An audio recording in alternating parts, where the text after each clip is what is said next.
Episode 1 started now. Sports Overtime now, our new streaming platform for myself and Tony Reese, Sports Leader 9, coming at you. Sports Overtime all the time on your streaming weekly show. Tony, a lot to look forward to. Local coverage that we get to talk about. We do the Pit, our Georgia regional show, but now this really opens up to the Chattahoochee Valley, more of our college teams as well, and just what we're focusing on a weekly basis, what we're looking on the show. I'm excited about it. It's a lot to look forward to. We're going to get to talk high school. We're going to get to talk college. We're going to talk March Madness starting today. So we get to see a lot of things going on. It's going to be exciting. Drew, you said it. This has been something that's been in the work for quite some time. Y'all know we had 9 yards deep. This is kind of a re-edition of that, a new facelift, if you want to call it. We just have so much going on around the Chattahoochee Valley. Why not talk about it? And this is going to be an every week thing. So let's go ahead and get into it. Absolutely. And we got to start local. This is a show about local. So we'll start about all these great basketball teams. Season just wrapped up a week ago with the Hardaway Hawks on Saturday. We'll start with them in the GHSA 2A Girls State Championship game. Fell short, the Hawks, to Murray County in that state championship. They were looking to go back-to-back. Really fell short. 51-48 was the final score. I was there in Macon. I mean, you see the score there.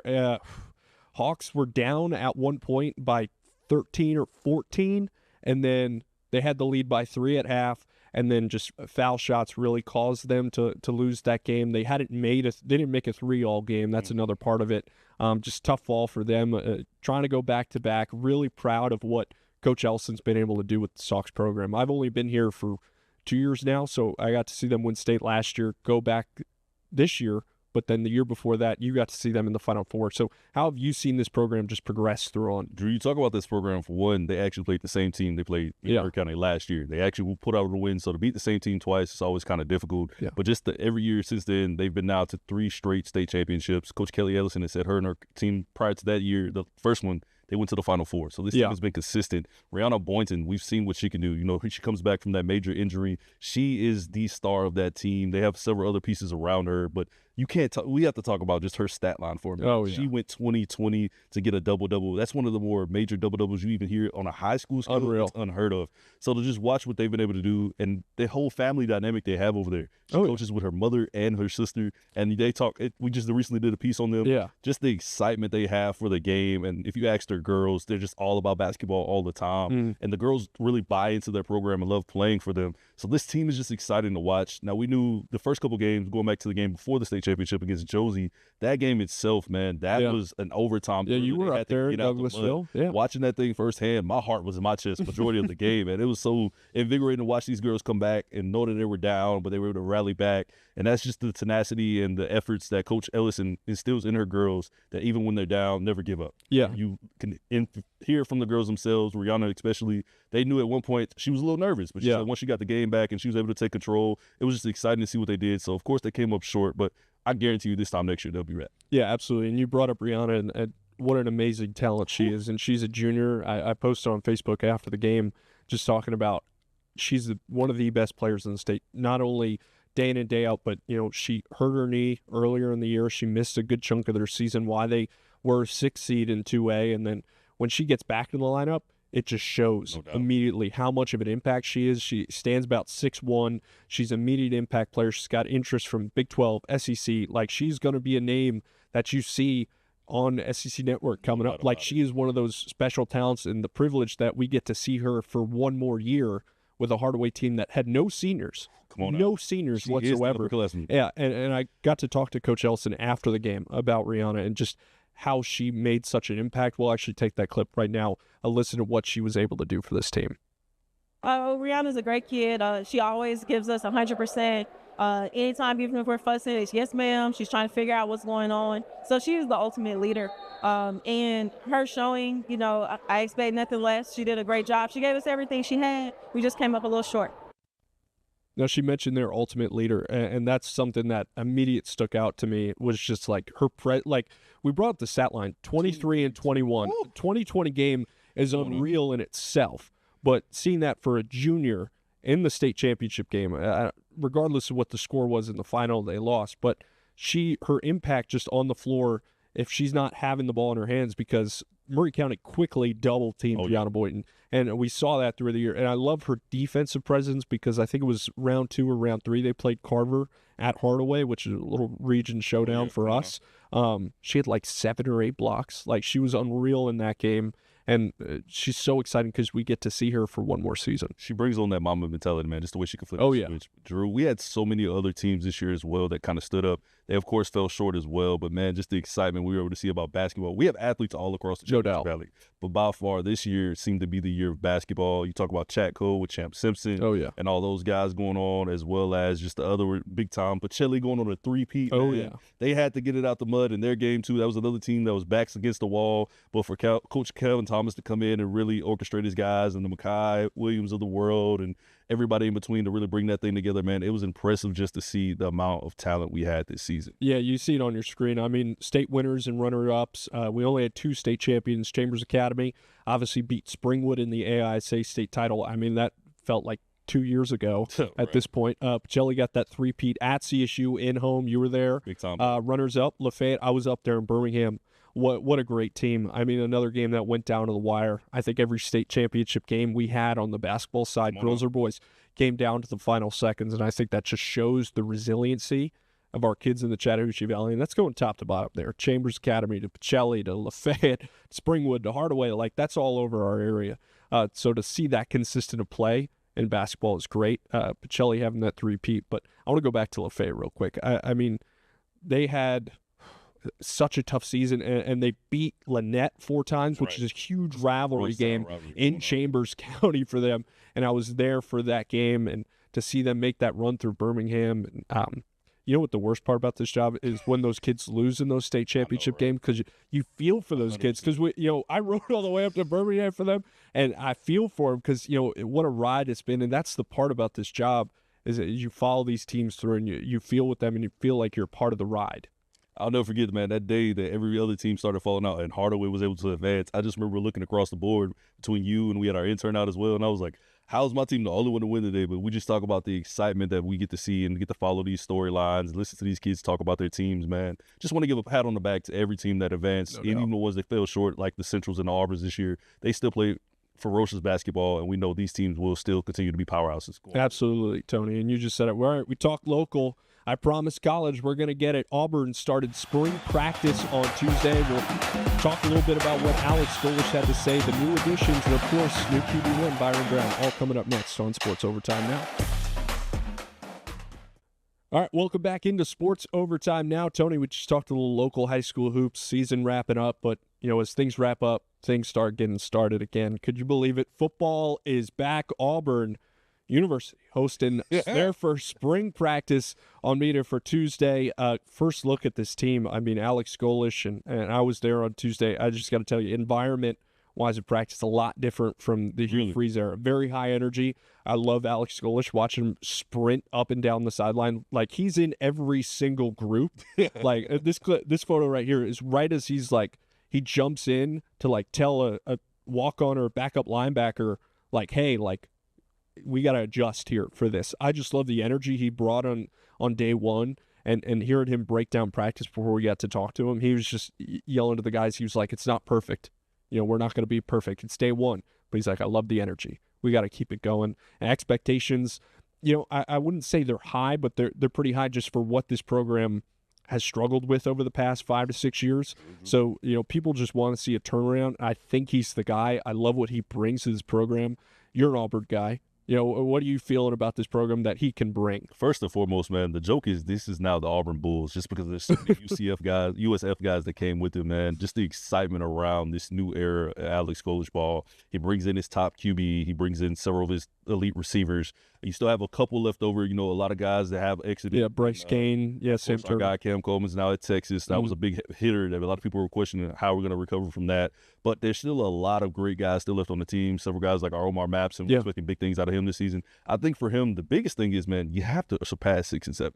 That's been the standard now for the last 3-4 seasons. And I've been there now through 3 coaches. Yeah. We go back to the Hugh Freeze, we go back to Brian Harsin before that, and now here we are at the Alex Golish era. Man, I would love to see a consistent Auburn winning team. I've seen it in Georgia. I've seen it in Bama. I've even seen it in Georgia Tech this last season. I would love to see that on the Plains. Yeah, absolutely. You talk about the new additions. Byron Brown's obviously the big one, and we'll get to him in a second. The wide receiver core is what I'm really excited about. I think they brought in 3 guys from USF. Keyshawn Singleton is one guy who's going to be another one. Nimrods, you see them both right there. Very impressive at how fluid they are with their route running. And Byron Brown's very excited about both of them, getting to talk to him on Tuesday. He went out and said, he's like, I don't know if I should say this, but Nimrod's going to be a 1,000-yard receiver. And he was like, well, I'm the one that controls it. So I like the confidence from the kid, but they have a very talented group at wide receiver. I think they brought in like 3 or 4 running backs out of the portal that all had been number 1s in that room. So Golish, we heard it on his opening presser. He was like, we're going to run the frickin' ball. I love that. Because I'm a big run the ball guy. So to see that, and obviously to bring in the depth, and you still have Omar Maps and Alvin Henderson, of course, Jeremiah Cobb, you bring back your 1,000-yard rusher. So there's a lot of pieces you bring in, obviously, to surround your number 1, Byron Brown, the kid from South Florida who put up insane numbers last year with the Bulls under Alex Golish and under this entire staff. And seeing him at practice is another guy who's just, he's high energy, man. Like he's in there, like he's jumping up and down, he's zapping up coaches left and right, but he's also a leader outside of that. He's not just a guy that's running around, hooting and hollering. Like he's leading by example and leading as a vocal guy to kind of set the tone of what these guys have to expect, because this is a whole reset on this team. Like the guys they brought in, guys who left, freshmen, like you're just trying to reset everything. And I think with culture-wise, they're doing that. And Byron Brown's going to be very exciting. He's kind of got that, just big build of like 6'3", 240. He run the ball, had like 1,000 yards last year at USF. But yeah, I wouldn't say he's I don't know. Cam's kind of like, that once-in-a-generation kind of build at quarterback. Very similar with like numbers-wise. They have him listed as 6'3", like 236. I'd say he's more of like 6'4", 6'5". I think he's just got that stature. His mechanics are a little odd. We were talking about that on Tuesday. He's got this little hitch, but obviously it works for the guy. Right. Like you have over 4,500, 1,000 yards scrimmage. Like that's 4,500 yards of scrimmage. You're going to have success doing that. But exciting to have I guess a quarterback going into spring. Like when was the last time Auburn has really had that? We talk about coaches, we could talk about quarterbacks, man. You've had Robbie Ashford, you had TJ Finley, you've had Peyton Thorne. Can't forget Peyton Thorne. Had big guy now who's out of you. Jackson Arnold. Man, it's been toxic. Let's just say that. Yeah. Hank Brown. You've had so many different numbers of quarterbacks, man. We've never really had a true quarterback since I've been back here and I stayed here. So I'm hoping to see if this guy actually happens to be the missing piece that Auburn needs to have a consistent winning game, man. I think that's the biggest thing. We've seen glimpses of the last couple seasons of, quarterback starts out great, and then he falters. There was a lot of expectation on Jackson Arnold being the transfer in last year. That clearly didn't work out. And now you question, we, of course, lose a guy like Deuce Knight. A lot of people thought he could have been a generational future of Auburn. He's now over at Ole Miss. There's a lot of questions just where this is going to go. I'm excited just to see what they do here, and hopefully Byron's the guy. That's ultimately the biggest thing. Yeah, and I think that's a big question of what he's going to bring to this offense. He has familiarity like we were talking about. And hearing from Coach Golish on Tuesday, he was like, over the weekend, he was like, Sunday, like we met with the team, and he's like, we basically just like talking about like drills. He was like, these are the drills we're going to warm up in, like what to wear to practice, like what to wear in the facility. He was like, we're just getting through the basics right now. He's like, we're trying to establish that foundation of a culture. So it's going to be interesting to see how that develops over the spring. We'll get to see them next Thursday, 7 days from now, to kind of see how it just kind of eventually ramps up and get to hear more from the players. We heard from Byram too, who's just super excited to be there. I think he's the key point. And you talked about it, like not having that consistent guy going into spring. Like we all knew it was Jackson Arnold last year, just because like Ashton Daniels, they were going to give him the red shirt. Remember, that was crazy. Well, yeah, because Jackson had gotten hurt for that spring game you were at. And Deuce looked great. I mean, the one game he played against Mercer. And I mean, against Mercer, but you look from the outside looking in, like at that time, we were like, Deuce Knight, 5-star, probably not going to start right away. Jackson Arnold coming in from OU, he's a talented guy.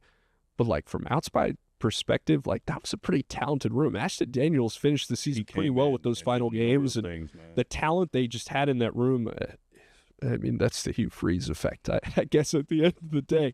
But a lot to look forward to. Byron Brown, QB1, finally going to the spring, especially for A-Day. That's going to be huge for just Alex Golish finally taking liftoff on what this landscape's going to look like for this team, and a lot to look forward to over the coming weekend because March Madness is officially arrived. We'll talk Georgia, we'll talk Bama, we'll talk all that to come and much more next on Sports Overtime Now.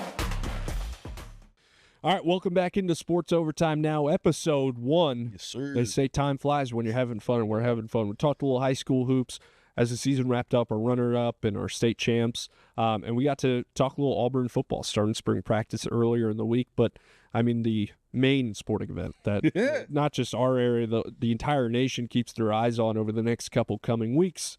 It's March. It's madness. It's crazy. It's dancing. Cinderella at the big ball. When will the clock strike midnight? Well, we got two teams that we cover college-wise in our area. Alabama, Georgia, they're going dancing. Auburn, obviously, NIT, they were left out. But let's talk about Georgia first, playing in that game in Buffalo, playing St. Louis. Georgia not ideally what they wanted to have here, and what Mike White said on Monday, just how they ended the year in the SEC tournament. But moving forward, I think they've got a lot of talent on this team.